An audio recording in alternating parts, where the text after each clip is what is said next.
Hello there, and welcome to AM Prime on WESN Content Capital. I'm Keaton Shaw. Thank you very much for joining us for this edition of the program.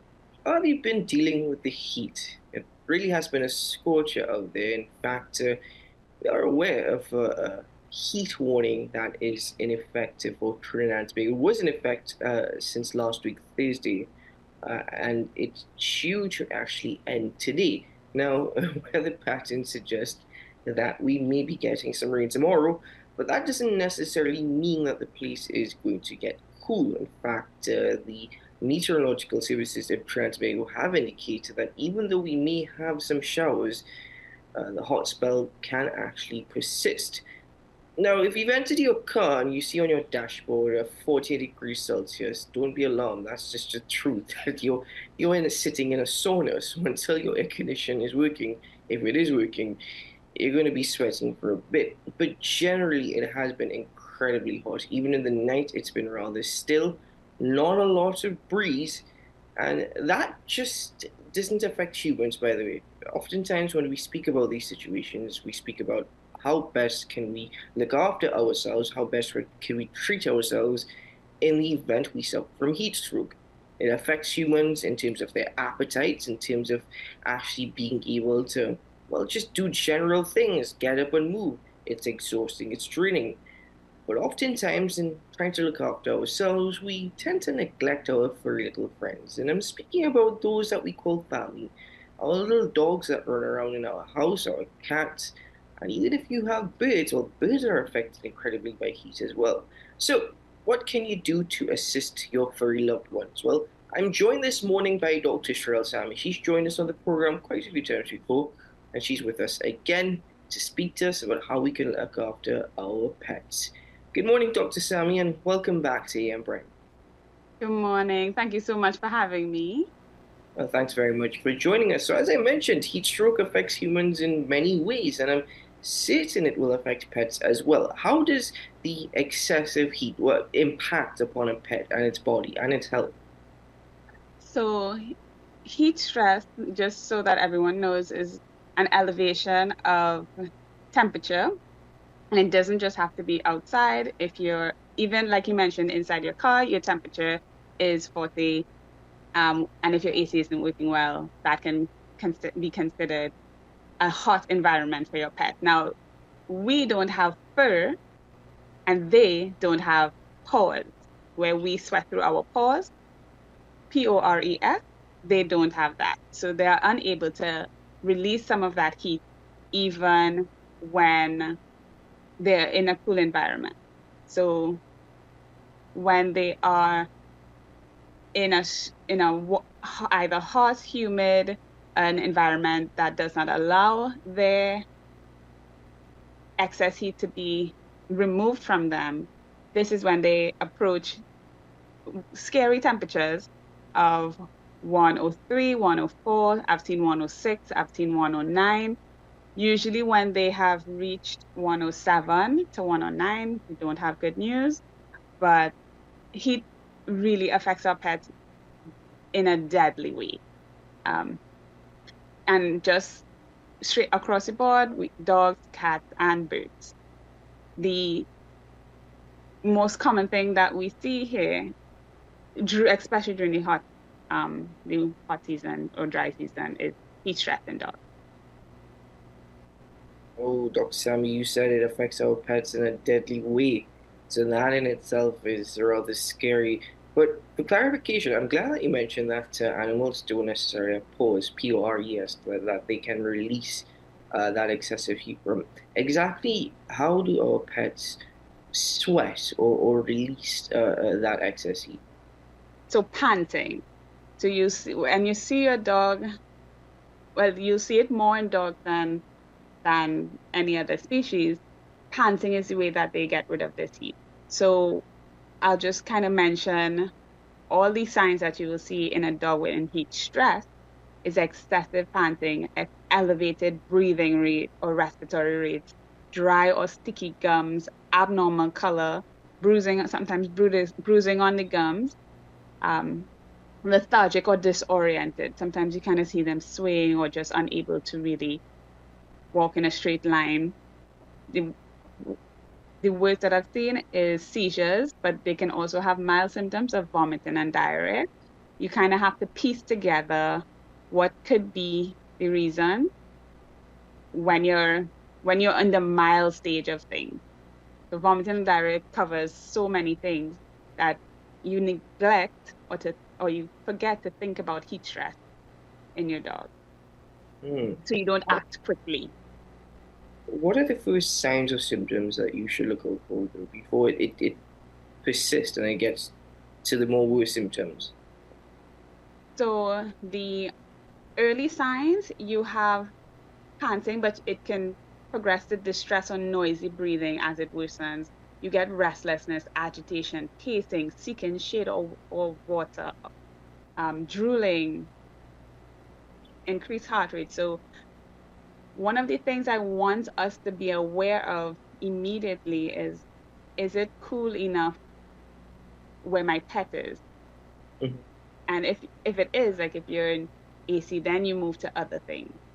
Um, and the reasons as to why. But the first thing I want everybody to think of when you see your dog pacing and being restless is to think of that.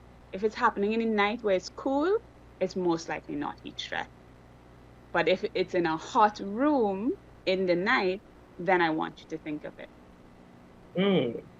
Dr. Sammy, does it affect diet, for example? Would animals react differently to eating food as normal when exposed to excessive temperatures and their body themselves are not cooling down? No, they undergo vomiting or diarrhea. Some don't even eat at all. Um, one of the, the the unfortunate thing is I tend to see them when they have reached elevated temperatures already. So um, when they come in and their temperature is 106, I try to immediately cool them down. So it it you won't they may not eat.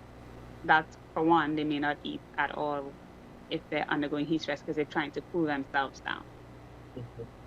But even if your pets, so let's say many of pets are outside, not all pets are inside, and not all pet owners keep their pets or their dogs or their cats inside.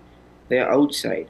And even though they may be in a sheltered area, the place is still very warm. In fact, let me not even say warm, it's hot. So even if shelter exists, is that sufficient? No, because I had a patient who was under our tent, thought it was cool, and that was not sufficient. Um, you have to make sure it's in a cool, shady space, even when they're outside. I know you mentioned pet owners may not have their animals inside. That is something that you have to ensure. I always tell people when you're creating a space for your pet outside, if you can sit in there and feel comfortable and not feel warm and not get hot, then it's safe for your pet. But if you sit there for 5 minutes and you're already sweating, imagine a pet, a dog, sitting in there with fur on, right? So apart from just a shady, cool area, as you mentioned, what are some of the other actions that we can adopt that can assist our pets? I've heard of instances of spraying your dog down with a hose. It helps cool down their temperature. Is that something that you would recommend? Yeah, I recommend with cool water, not cold water. Um, I recommend multiple water bowls in the space and even for birds. If you guys can, of course, you have to change it more frequently, but have water out for birds that during the dry weather, they're not, they don't have access to clean water. So especially if you have birds that come visit you regularly, um, have a space for them to have fresh, cool water. I also recommend adding ice to their water so that it will kind of help keep them cool as well.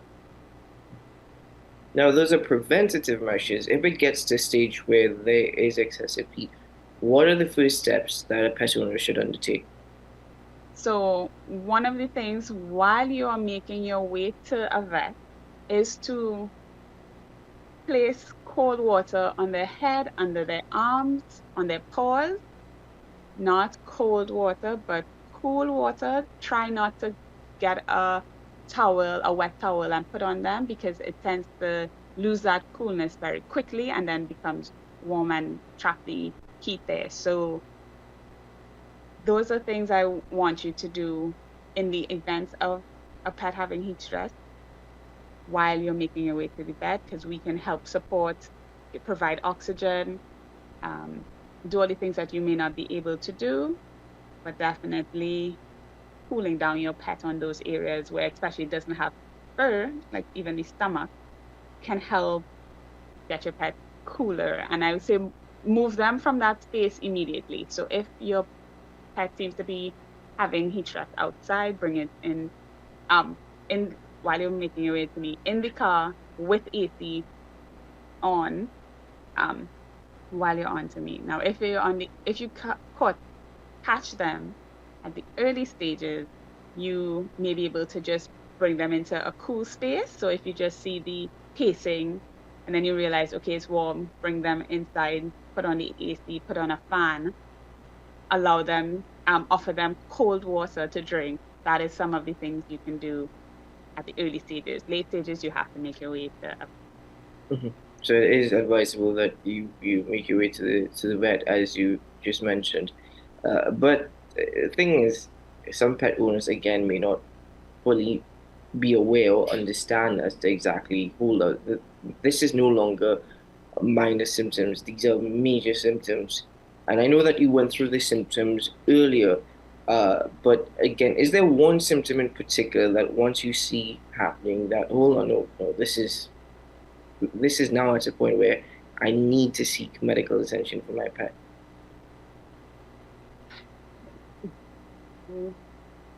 I believe when they are lethargic and they're just not themselves, bring them to us because that's the first. You don't want to wait till they're disoriented and they're having seizures. Honestly, if the temperature is 107 and up, I don't have good news for you. That is when multiple organs start to fail. Start to fail. Yeah. Because I was going to ask you, what's the long-term effects of heat exposure? I think you just answered it right Yeah. there. Yeah. And I want everyone to know how important it is to keep your pet cool, especially when you have the weather telling you that it's warm. If you feel warm for yourself, I always tell people, those who walk their dog, if you put your hand on the pavement and it's hot for your hand, then it's hot for your pet. Don't let them go outside. Don't take them for walks. Don't take them to the park because you only have a couple of minutes to get to me. If so, it may sound like a silly question because it is organ failure. But what is your pet's chances of survival? I know it may depend on coexisting, uh, Correct. or coexisting diseases or illnesses that your animal will be suffering with. But generally speaking, I mean, what are your pet's chances of pulling through such an instance? If you're in the early stages, we do have recovery. I don't have a percentage of that um, because it also depends on the breed of the dog. So I do want all those who have flat-faced dogs, such as the pugs or the Frenchies or the bulldogs, where they're like just so that you compare what a flat-faced dog is compared to a long dog, though the German Shepherd, their nose or snouts are long, their opening to their nose are sufficient. So any dog that is flat-faced, obesity also is a predisposing condition that will increase their chances of death, unfortunately. Um, those are the things that will increase your chances of it not being a good outcome for your pet. Dr. Zemi, have you had to deal with that yourself, where during this particular heat period, you've seen animals unfortunately succumb to heat stroke and multiple organ failure? Yes, I have. And it was really sad to even hear when my client mentioned to me that, she didn't know, she was not aware. And it hurt me to know. That's why I'm so thankful that you guys reach out to me, because even though may put things on social media, there's certain classes or certain people that may not be that on that platform. Because I want as much people to know how important this is for our pets and how detrimental it can be for them. It's definitely not safe, not good. I don't have good news for those who have their pets outside and it's not cool and not properly sheltered, doesn't have adequate water. Those things matter. I've had it happen to me, and it hurt my heart to know that this was something preventable. Well, I think that's very, very important that you mention it. It is something that is preventable, and you have to look out for the signs and symptoms as a pet owner. I think people think that we have a dog just for security purposes. It's not just a matter of security. They are living, breathing animals, beings. Sorry, that we coexist amongst them. So we must look after them as we look after ourselves. Yeah. Dr. Sami, before we bid farewell for this morning's topic, uh, any final words of advice that you'd like to share with the viewing audience? I would like to share that I want to be a part of the change in our culture where our pets are allowed inside. I know this might be a big stretch, but I do think that if I can start changing our mindset, if you think your pet is not clean enough, give them a bath. If you think they are big enough, give them a big space. I do also want to mention before we leave, consider grooming your dog very low if your dog is very fluffy during the hot temperature, especially during the warm temperatures. That will really help the heat escape a bit faster as well. I forgot to mention that as Well, Dr. Sami, I want to thank you very much for your time this morning and for joining us and for sharing your advice and even your experience. Very, very unfortunate well. that anyone has to go through that. But again, thank you very much for being with us and for speaking to us on our pets' health and well-being during this time. You're welcome. Thank you so much for having me again. Until next time. Until next time, take care. All the best. Take care. Bye. Well, ladies and gentlemen, the art spell is due to continue throughout today. It is due to come to an end. That being said, even though we may be getting rain, we are very much well aware that we have been facing some scorches even before this hot spell was actually warned of by the TTMS. So you're still gonna have to look out for yourself and look out for your pets because it's not gonna get better anytime soon. And with global warming, it's becoming more and more difficult to predict weather patterns. We grow accustomed to this dry season, wet season, Norman and TNT. These are the months that we have the wet season, dry season. I can't tell you when was the last time we had a true wet season where we had rain at least once or twice a week. It's sometimes we've seen very little to no rainfall across TNT, and when there is rainfall, it's limited to certain areas. So, ladies and gentlemen, just bear that in mind. It's going to continue like this because of global warming, as is with climate change. So please look after yourself. Don't forget to look after your furry loved ones. We'll be right back on AM Prime. Stay with us.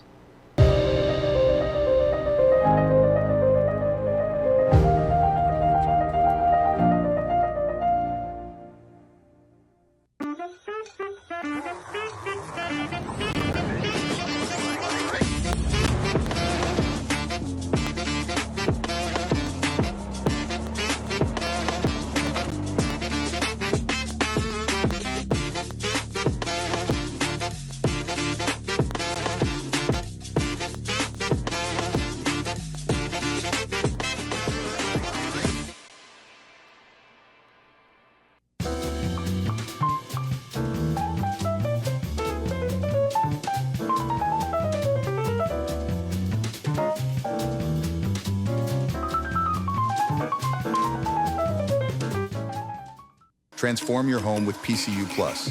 From stylish furniture to the latest appliances, we have everything you need to create your perfect space.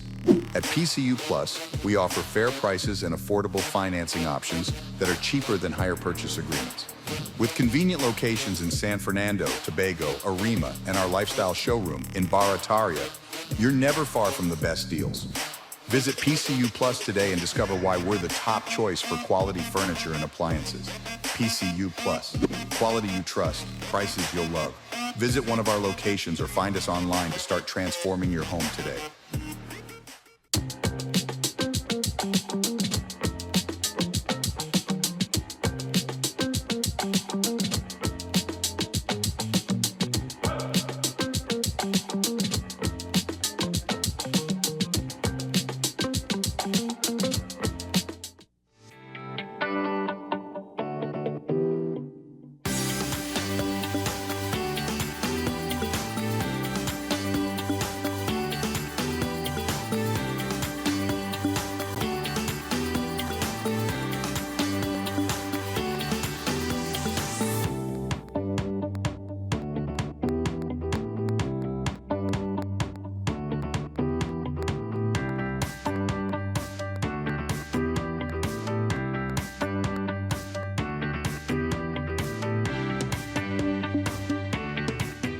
The home of Caribbean content is growing, and we welcome you to be a part of the #1 platform for young personalities who are driven to make a positive impact in society.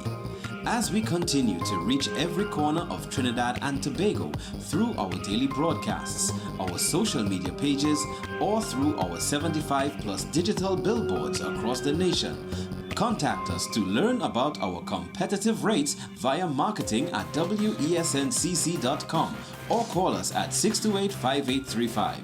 WESN Content Capital, television with a difference. Every word, every line, every paragraph depicts a real moment in someone's life. A father, a sister, a mother, a brother. We at Newsday are dedicated to you, the people, and through independent, unwavering journalism, strive to always bring your stories to life. Because your stories are more than just words. Newsday, independent and credible.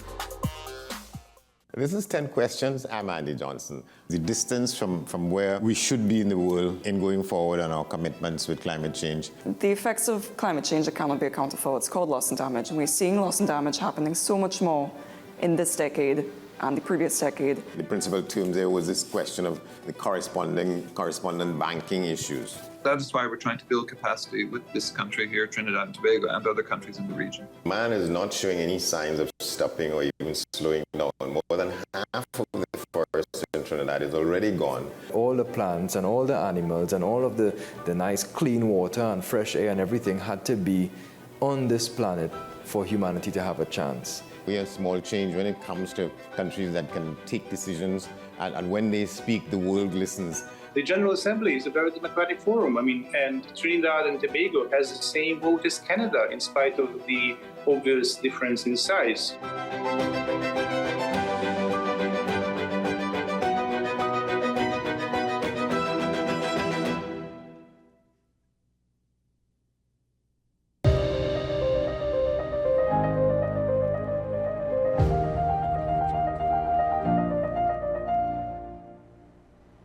Welcome back to AM Prime, ladies and gentlemen. Thanks for being with us as we continue with the conversation. And this time we are turning our attention to a topic of which, unfortunately, need I say, only seems to happen once a year, and that is because of World Suicide Awareness Day or World Suicide Awareness Month, which is associated with September.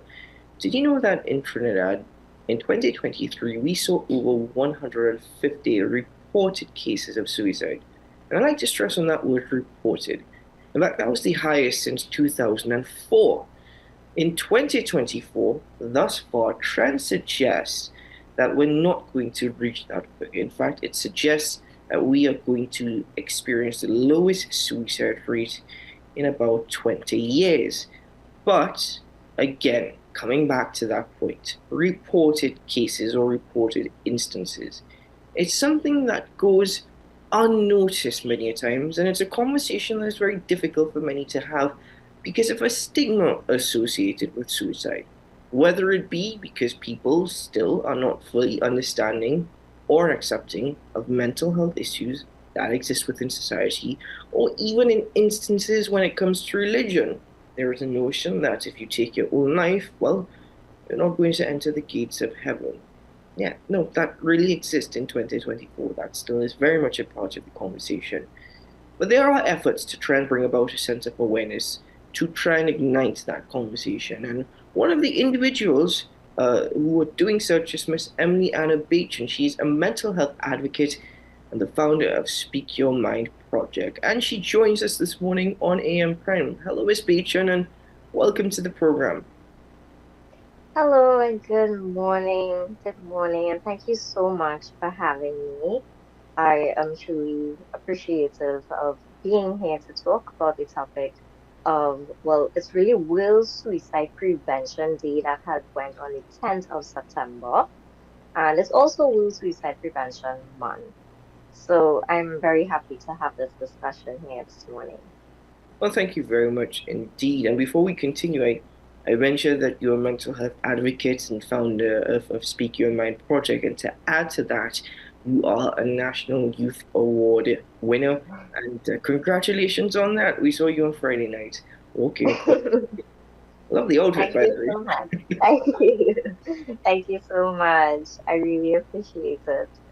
Yeah, I would have won in the category of health and wellness under the ages of 17 to 35. So yeah, that was definitely unexpected, and I'm very humbled and, just ecstatic about it. I still can't believe it. Well, your hard work and efforts certainly don't go unnoticed. But Ms. Beechan, as I mentioned, there is a stigma associated with self-harm or suicide. Usually when we speak about a stigma, we speak about a lack of understanding or awareness. Why is it that this is a conversation that is still very difficult for people to have or for people to accept? Well, the thing about it is suicide is something that, conventionally and traditionally, persons don't want to talk about it. That's the first thing. We are not having really conversations regarding how we can prevent suicide. And when a young person is having suicidal ideation, it is something very important. It's not something to, push under the rug or just ignore. And I think that parents, guardians, if you are looking on, that is something that you have to take into consideration. You have to be very, very understanding and compassionate and open to hearing what is happening to your young children, right? The youths, because that it is something that you have to give your ear to. You have to be able to be a good listener so that you can understand what are the problems and how you can find solutions. And it just starts right there, starting the conversation. And if you don't do that, it's going to escalate, and this is unfortunately persons take their lives. And we want to prevent that from happening because everybody's lives, they're very precious. each soul has a purpose, and they bring something to the table. So we have to always try to speak up and voice our opinion and advocate so that we can prevent this from happening. Because in Trinidad and Tobago, we have the ranking of the third highest rate of suicide. And that's crazy. Like the amount of youths that are having suicidal ideation and they're not getting the help that they need. So essentially that, to answer your question, that is really the reason why it's happening so much, and there's so much more issues. It's not a singular root cause, I would say. We have mental health disorders as well, where mental health conditions such as depression, anxiety, bipolar disorders, substance abuse, and I would say in Trinidad and Tobago, the substance abuse, it's rum nation. We are of a culture that you drink some beers, you go and party, and you live it up, and that is going to fix the problem. And then it turns into suicidal thoughts. And it has a significant risk factor of that being suicide. And this is how it can lead to, persons feeling isolated, hopeless, ambivalent, and just overwhelmed with everything that's going on. And everybody's situation, I would say, is very unique because everybody has different experiences. And again, that leads me to another point where we have traumatic life events that happen to persons. And sometimes this can be physical, physiological trauma, not just psychological. So sometimes physiological trauma, sorry. It can be, for instance, sexual abuse, loss of a loved one, relationship problems, financial difficulties. All of this is like physiological issues which can inevitably impact your psychological well-being. So this is where it would have an increased risk of suicide. And the list goes on. I'm just naming a few of some of the, I would say, causal factors or underlying factors that would contribute to a person having suicide. And we want to prevent this, which is why September is Suicide Prevention Month. Do you think in that regard, the stigma associated with suicidal self-harm in itself has a negative effect where people, because of that stigma, may not necessarily seek the help that they need to address these thoughts or to address these feelings and emotions that are consuming them? Most definitely. The stigma that is attached is a barrier in itself. It once and the thing about it is stigma regarding suicide is not the only thing. It's mental health across the board. And I mean, we have been doing a lot of work to, change that narrative. And essentially, yeah, it does have a negative impact when persons have the perception that, well, that person's suicidal, so something wrong with them. And, that's the talk. And you're not making it a safe space, you're not making it comfortable for anybody to open up and for you to be able to feel free enough to say why it is that is happening. Definitely, it it will prevent individuals from seeking the help that they need and access in a sense. And that is why I can bring you to the point where we actually came up with a coalition, and it's called the Caribbean Regional Coalition, where we are trying to decriminalize suicide. And we actually launched it recently on the 29th of July. It was a collaboration between the United for Global Mental Health, Global Mental Health Action Network, Let's Unpack It, which I represent. I am the Caribbean National Mental Health Focal Point, representing Trinidad and Tobago, under UNICEF as well. We also collaborated with Caribbean Hope Wellness Alliance, International Association of Suicide Prevention itself, Lifeline International, like I said, UNICEF, and Psychological Testing and Counseling Center. And our aim with this coalition, like I say, is to decriminalize suicide. What I mean by that is to tackle suicide as a public health issue rather than categorizing it as a crime, because it is not. It is not a crime to have suicidal ideation. We are human beings. We are susceptible to our feelings, our emotions, and sometimes, unfortunately, it leads to these horrific thoughts because you feel that, again, you're ambivalent, you're hopeless, and that there's no way out. But let me tell you something to the public that is looking on. There is help. There is hope. We have many, many resources at your fingertips. We also have the Young Caribbean Minds workbook that I would have co-authored as well with Let's Unpack It and UNICEF. And that workbook has access to the directory with all the resources that you can find for your specific needs. If you are feeling suicidal and you are feeling like there is no hope, reach out, call, tell a friend if you don't know how to access it, and you can get that help. So yeah, essentially to answer that question, the stigma definitely has a huge negative barrier and impact on persons seeking that help.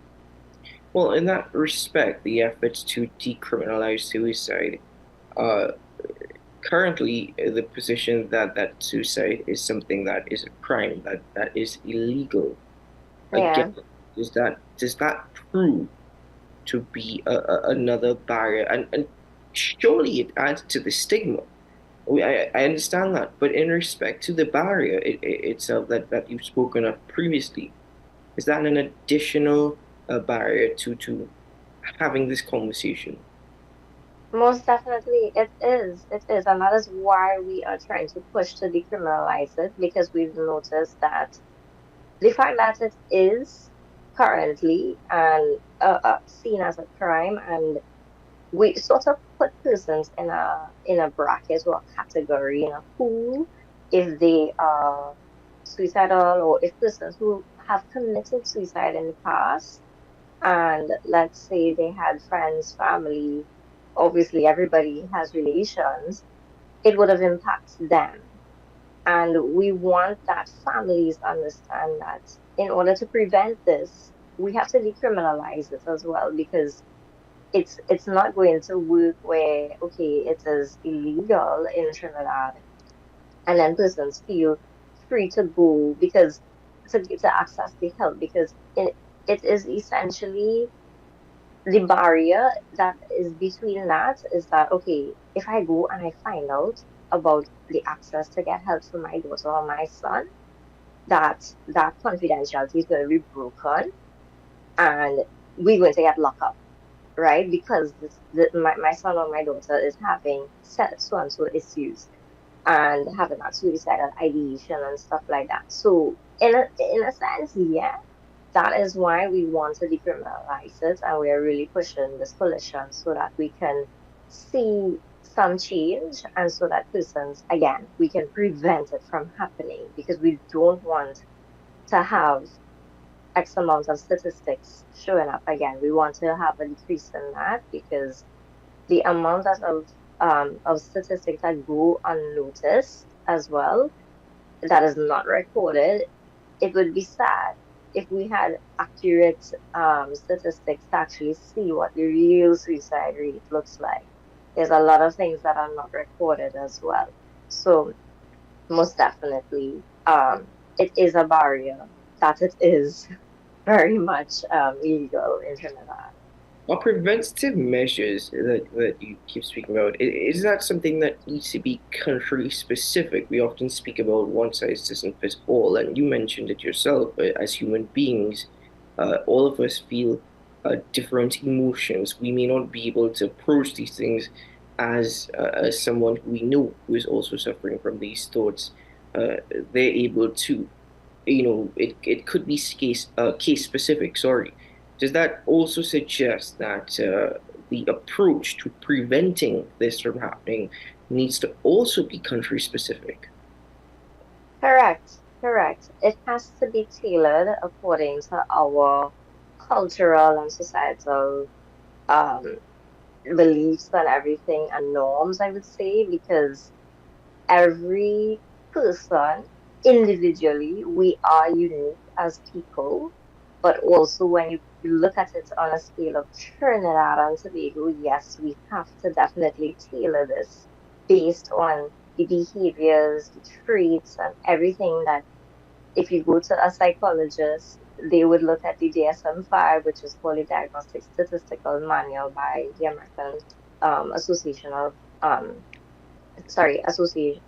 American Psychological Association, APA, and they would have a lot of different things that they're looking for, and then we can take or pull out all the different traits and symptoms that persons show and then tailor how we can help our society in Trinidad specific, because you can't apply something across the board regionally or internationally to our country when we are very different as a people.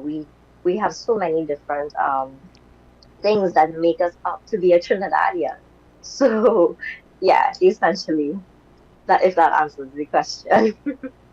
How does this also impact upon the bereaved? I know that we are speaking about the individual, and it is often suggested that there is a ripple effect, that when someone commits suicide, their closest friends and family also need to be looked at because of that level of depression or hurt that is associated with this loss. But also in respect to, again, we keep focusing on a stigma because it's the only way to break the stigma is if we have a conversation about it.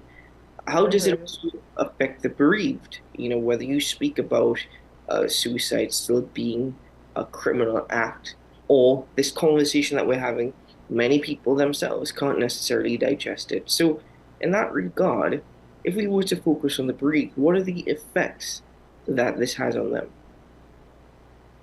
So definitely persons that have lost anybody that is close to them due to suicide, they are going to definitely have detrimental, I would say, effects, because losing someone generally off the bat, grieving, there's a whole process. Some people feel angry, some people go in denial, and then they have to get bargaining with like trying to find a place where they are somewhat okay with understanding that this has happened, and then eventually they might come to a little bit of acceptance and things like that. So I would say they will go through a sense of the typical 5 stages of grief, but the impact is even more increased, I would say, because it is perhaps not by natural that it's because it's committed, it's done intentionally. And I guess they would have to come to get, psychological services, to get help as well. And this is where the ripple effect that we speak about, that essentially persons that have attachments or relations with persons that had suicidal ideation or has committed suicide, they too are also a part of that. They are accomplices to it essentially, and they are going to go through many different emotions and phases where they would need help as well when it happens, because they would not have the same life that they would have had before when the person was alive. So most definitely those would be some of the effects and impacts that would happen to persons that are bereaved and have a loss from suicide. Yeah. So let's focus now on the efforts that are being made. I know that earlier you mentioned a coalition working to decriminalize suicide. But beyond just this coalition, what could I do? What could members of the viewing audience do themselves in an effort to try and prevent this from happening? Okay, so I would say to anybody looking on, and of course, as we are having this conversation, to sit down in your homes and talk with your family. Have genuine conversations with your child. Have a good especially for parents and children, because we are seeing that there is a bridge and there's a gap between young people and the elders. Let's put it that way. And most youths, they're saying that we are not being heard enough, right? And if it is, let's say I'm giving an example, a student comes home from school and the child is quiet. Let's just say they're quiet. You have to recognize these symptoms and you find, okay, she or she is being a bit withdrawn, or you ask them a question and they didn't really answer and stuff like that. You have to be able to, as a parent or guardian or anybody who's, taking care of our youths, you have to be able to look to these symptoms and see it, recognize it, and then find a nice way to start the conversation. You don't start bawling at your child, they will get scared and they don't want to talk to you. That's the first thing. Nobody likes being shouted at. Nobody likes being spoken down to. We are all on the same playing field. Just because you're probably taller than me, or I'm just giving an example, doesn't mean you have to like look down on our young people. You talk and you say, "Oh, hi babe, so how was school? Everything good?" And if the response is, not really, just say, "Okay, well, tell me about it." In a nice tone. You have to be mindful of your language and your tone. I think our Caribbean parents, we just like to be loud and that arrogance has come out. But we have to be more patient. We have to be more understanding. And every time I say understanding and compassionate, I'm talking about the way, the approach in which you do it. And yeah, essentially, you start a conversation there, and you might get a response, and eventually the child would start to open up and start to talk about what's going on and what's bothering them, and there you go. And then you can find a way to guide and assist them in finding coping mechanisms that will work for them. Because again, you can't tell people what to do or how to do it. Everybody's unique and everybody will find different things that will work for them. So essentially, all you have to do is ask the right questions in the right way. What are those symptoms That is as that simple as that. So what, yeah. what are those types of symptoms that we have to look out for and those that we have to be very much conscious of? Many of us think that the only symptom is just an individual being withdrawn, is from being amongst others or being or socializing. Are there other symptoms that we have to be cognizant of? Yes, most definitely. So I would say if your son or daughter is wearing a lot of sleeves in hot weather, you should look out for that because self-harming is a form of suicidal attempts. And if they are wearing it and you ask them, hey, it's hot, why you have on that? Um, Not because you don't like the style or something, no, you're just being cautious because you just want to know, but like, why are you wearing that and we're going to the beach? You understand? That's different. You would wear a sweater at the beach unless you have some skin condition, that's different. But those are some of the symptoms I would say, or even if they're posting social media. If you have access to their social media, parental supervision is so important right now. I would say more than ever on social media because social media has very negative impacts as well, as much as we have the positives. If you don't look at what your children are looking at, they are going to just be feeding themselves and consuming things that are not good for them. And yeah, essentially those are some of the few tips I would say to look out for symptom wise to know if they are having suicidal ideation or they are going through something of that sort. Yeah. Well, Miss Beechin, as we are coming towards the end of this conversation, and I certainly hope it's not a conversation that we have just once a year or just when the month of No. September is the calendar. I hope it's a continuous conversation. But in respect to your thoughts and your closing messages to our viewing audience this morning, in what more would you like to see them doing, or what more do you think needs to be done?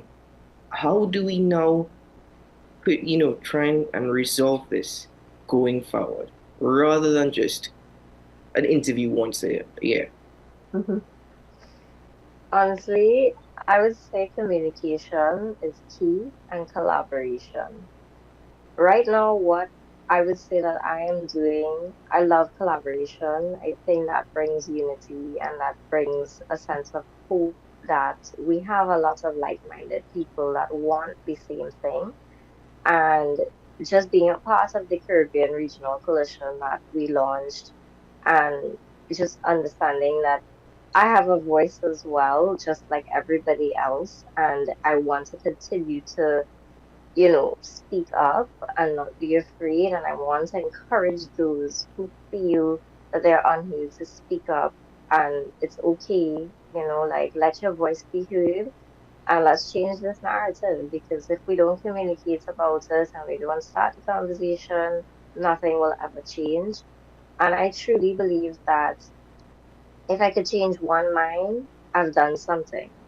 I don't need to change the whole world, but at least I'm going to try. And I would like to leave like one of my quotes, that mental illness, it does not need to be physically seen to understand that this is a psychological wound amongst us. So it's an abstract thing. I know it's very difficult for some people to understand like other person's feelings and that interpersonal skill. It's something that you have to develop. And over time, you just keep trying and learn to be more compassionate and just have more understanding, I would say, because that will take you. If you could just master those few little things, you would have better relationships with almost everybody. So, yeah. Well, thank you very much, Ms. Anna Beeching, for joining us on the program this morning. We appreciate your time as always, and I know that you are still feeling the effects of Friday night, so even more so, thank you very much for joining us. A good thing, by the way, again, congratulations on winning that National Youth Award, and thank you very much for your continued hard work and efforts. Thank you so much for having me, and I would say stay tuned. There might be more with me. Definitely a lot more to come. Thank you so much. All the very best to you. Thank you. Well, ladies and gentlemen, we take a break here on AM Prime, and as Miss Anna Beechin said, just stay tuned. You never know, there may be more to come, and certainly a lot more conversations on AM Prime. We'll be right back after this. Imperative to tackle the new government.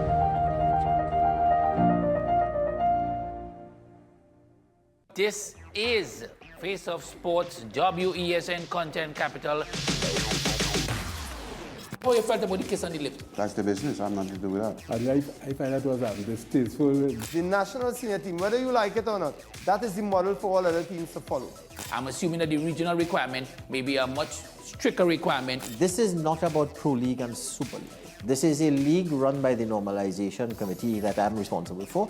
Nobody expected FIFA to fund this arrangement. If we don't get a professional attitude towards this, we are doomed for failure.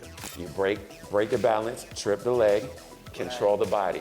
They ain't gonna stand put forever. Why you want the Chiefs to lose so? Why you want the Chiefs to lose so? They already have two. Lamar don't Why? have. You're jealous because you know the Chiefs getting closer to the Patriots.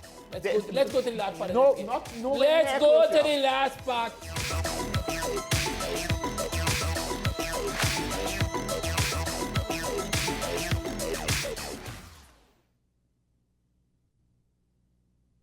Folks, we're back and better than ever. Your show have always appeared to be a show that is focused on going to the cause or looking to the cause. We hardly ever talk about the white-collar crime, though. We always talk about the ones that involve more as physical violence against individuals. The citizens will only measure transmission when water starts to flow through their taps. The Constitution doesn't talk about local election. Contract mafia that's responsible for looting the country, and they own and operate these politicians. So if you are running a country and you can't say nothing as a prime minister, please take up your bag and go. It is not comparative to the murder figures, but it is in fact very high. I believe he's protecting certain individuals.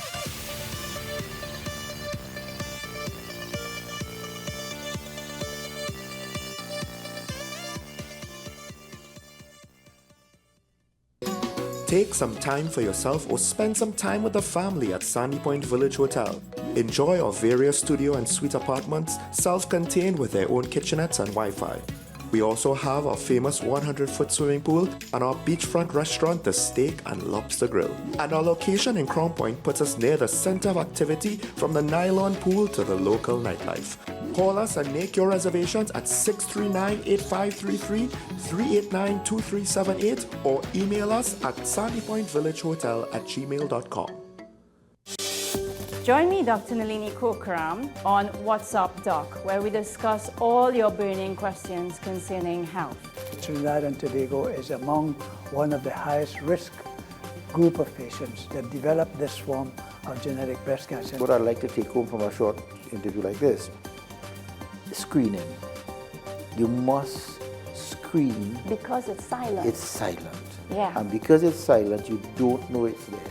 What's Up Doc, every Tuesday and Thursday on WESN, Content Capital. FanZone, your reliable, authentic supplier, has just gotten better. You can now visit our website www.fanzonett.com for your authentic wear and collectibles. The only place where you can use both your Visa debit and credit cards. Visit our website fanzonett.com to make your purchase today.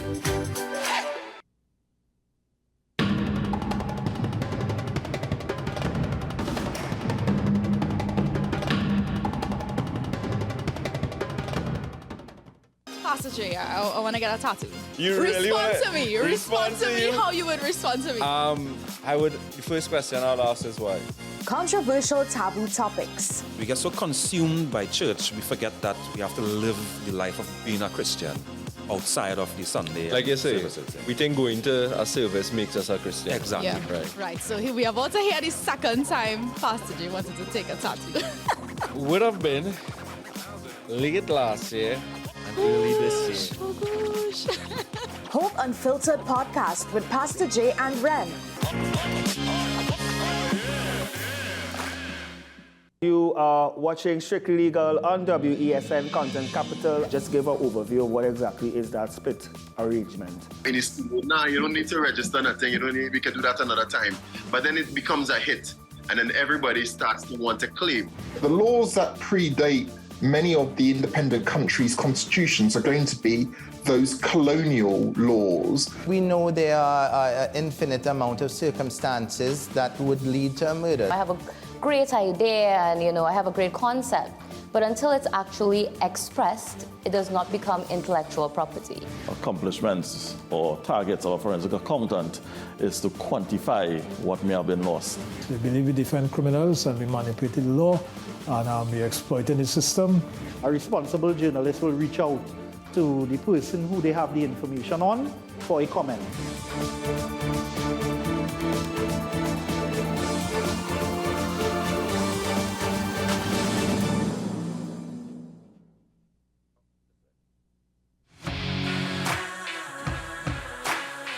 Every day, we communicate through stories.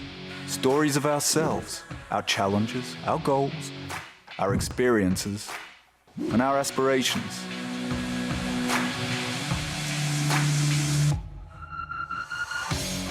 Storytelling is an art that we have mastered.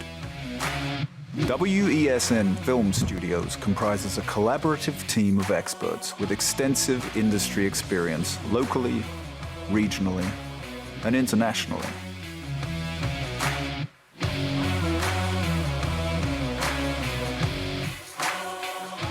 The ability of your business to successfully communicate with your preferred audience depends on the strength of the stories you tell. Your vision should be communicated in a high-quality, professional, and creative way.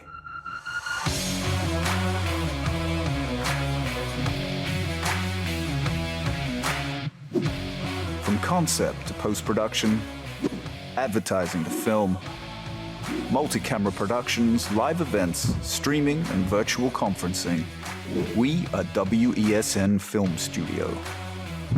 Let your own unique voice be heard and your vision realized. Call us today at 628-5835 for your next production.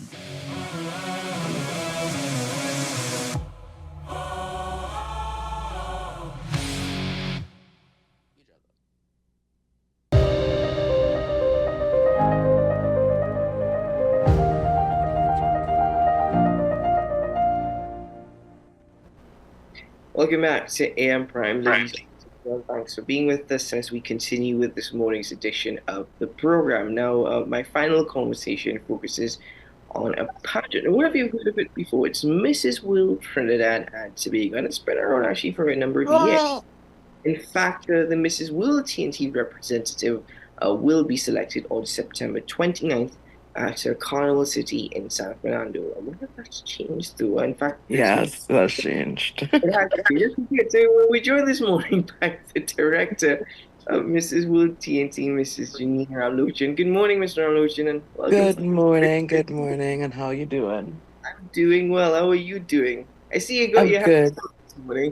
This is my morning routine. So we have a visitor. Good morning. Good morning to you too. Good morning.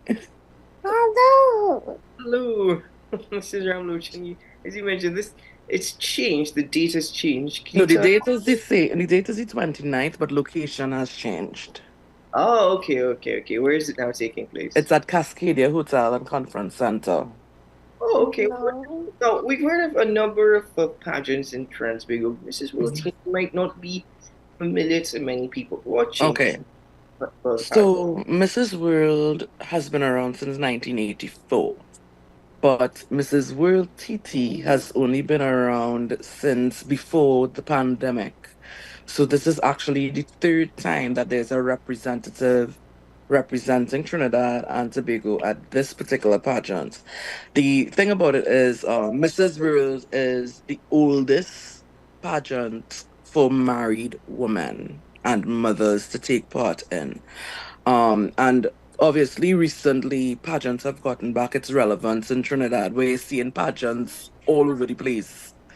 You know, the good thing about it is as well is that when it comes to pageantry, there's a lot of inclusivity now. Whereas these women who probably weren't able to take part in Miss Universe, they can actually now take part in Miss Universe. But yet there's a Mrs. Universe, there's Mrs. World. So now it's inclusive. So all these women who dreamt of probably strutting across the stage as teenagers could do it now. So that's one of the good things about Mrs. World. But the thing is, people didn't know about it in Trinidad yet, or even in the Caribbean, because we don't really have much Caribbean countries taking part in Mrs. World.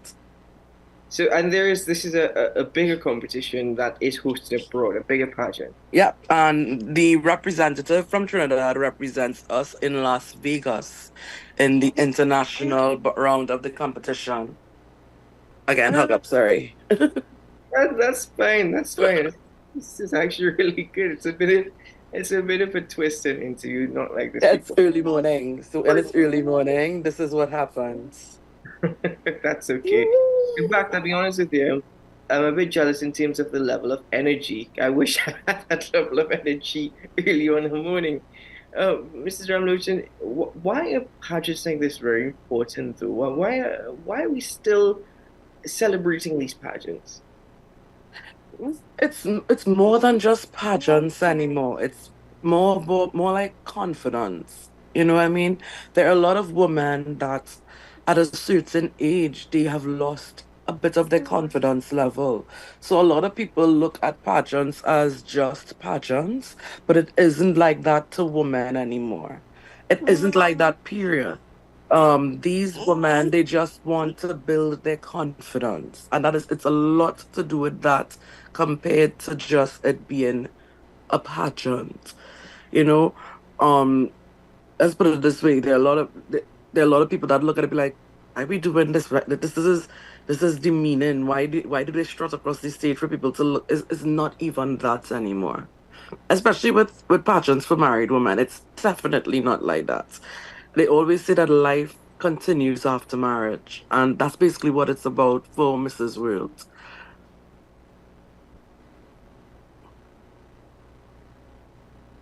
I think you froze. Oh my goodness.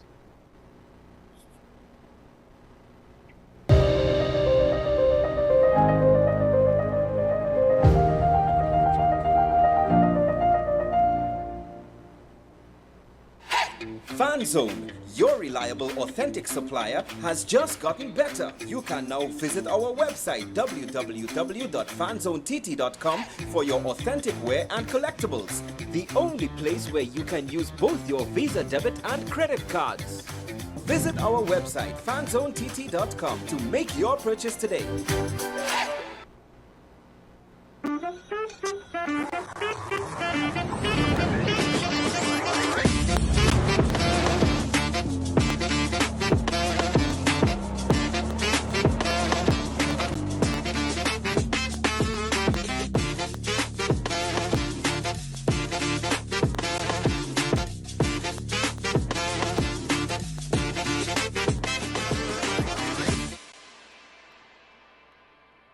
Transform your home with PCU Plus. From stylish furniture to the latest appliances, we have everything you need to create your perfect space.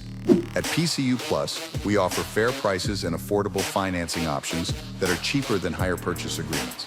With convenient locations in San Fernando, Tobago, Arima, and our lifestyle showroom in Barataria, you're never far from the best deals. Visit PCU Plus today and discover why we're the top choice for quality furniture and appliances. PCU Plus. Quality you trust. Prices you'll love. Visit one of our locations or find us online to start transforming your home today.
Every word, every line, every paragraph depicts a real moment in someone's life.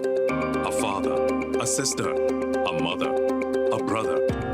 We at Newsday are dedicated to you, the people, and through independent, unwavering journalism, strive to always bring your stories to life. Because your stories are more than just words. Newsday, independent and credible.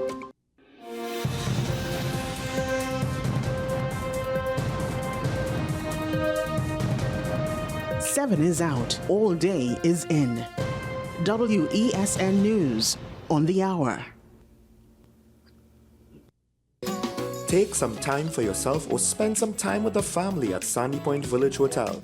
Enjoy our various studio and suite apartments, self-contained with their own kitchenettes and Wi-Fi.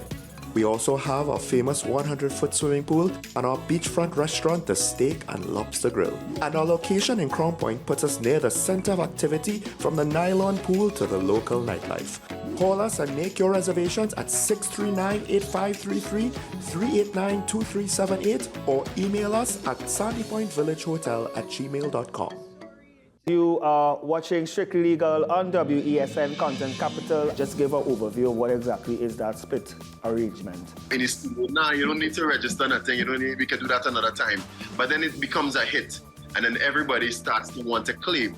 The laws that predate many of the independent countries' constitutions are going to be those colonial laws. We know there are an infinite amount of circumstances that would lead to a murder. I have a great idea and, I have a great concept, but until it's actually expressed, it does not become intellectual property. Accomplishments or targets of a forensic accountant is to quantify what may have been lost. They believe we defend criminals and we manipulated the law and we exploiting the system. A responsible journalist will reach out to the person who they have the information on for a comment.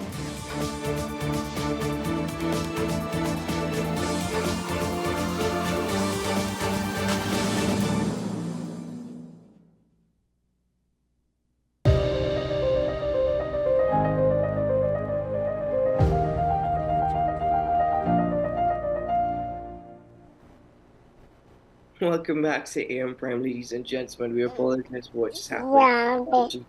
You love it and you use it sometimes. Anyway, if you're hearing that noise, we've got a little guest with us this morning. My guest is Mrs. Ramluchan, but she's also got her daughter joining us. So hello and welcome back to the program. Sorry that we lost you there for a moment. It's fine, it's fine. It happens. Technology sucks. It's really can sometimes. But as you were saying, beauty continues after marriage. As you were, at the end of the day, like I said, there are a lot of women that never got the chance to take part in pageants before, as of now, because at the end of the day, we've reached a point where pageants has gotten back its relevance, and there's several different pageants that are coming out, like. No, Miss Universe has changed their rules where now you could be married and you could be even 60, 70 years old and take part in Miss Universe. To be quite honest, there's a delegate that I think took part in Miss USA and she's, I think, 80 and looks like she's 50. Yeah, so it's crazy. Like everybody could take part in pageants now. Both females, both males could take part in pageants now, and it doesn't have the stigma that it used to have long ago, where you're just parading yourself or you're parading your body. It's not like that. There are people who don't understand and look at it that way, but it isn't that. It's more of a confidence builder thing. And then a lot of these girls, they have lifelong friendships. Like I have taken part in pageants before, and I have built friendships with persons that we're still talking up to this day, so it's a sisterhood, it's a brotherhood. It's not like what people think of how it was long ago. What are the different elements of this particular Mrs. Okay, so this particular pageant, it is what they're getting judged in. It's yes, there's a swimsuit category, but when it comes to this particular pageant, you don't wear a two-piece. Right, so there is no bikini involved. And then there's evening gown, Q&A, and final question. So we have 6 delegates. Each delegate have to do the question and answer segment on stage. And then from there, we choose the top 3, and then there's a final question. We kind of make it simple for them, whereas they don't have much that we judge on. So they do an intro, but the introduction is not being judged on. The first thing they get judged on is from their swimwear, and then they get judged on their evening gown, and then their question and answer segments. So at the end of this phase when Mrs. World TNT delegates is chosen? What happens next? We train the delegates, and the delegate preps to go to Las Vegas in January. Oh, January is when it takes place. Yeah. It always even though you crown in 2024 with all the delegates throughout the world, you crown in 2024. There's a tradition for their pageant to be the second or third week in January of the new year. Okay. Yeah. And that particular competition is the same structure. Same structure. The only thing is they add the national costume element to it. That's the only thing they add. National costume. And currently, the competition that is taking place with the finalists being the representative being selected at the end of this month. Is it something that is open for the public to attend? Of course. We have tickets available. Each delegate have tickets. I have tickets.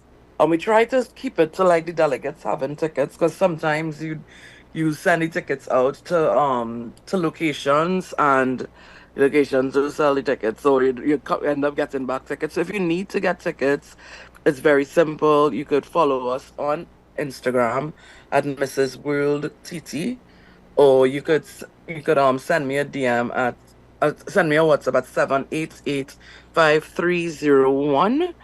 Or you could even email at Mrs. World TT, all in common, at yahoo.com. And we could organize to get tickets delivered. And tickets are $300 open seating. Oh, okay. Wonderful. Now, in that regard, I you've got your hands full this morning, so I don't want to keep you back any That's okay.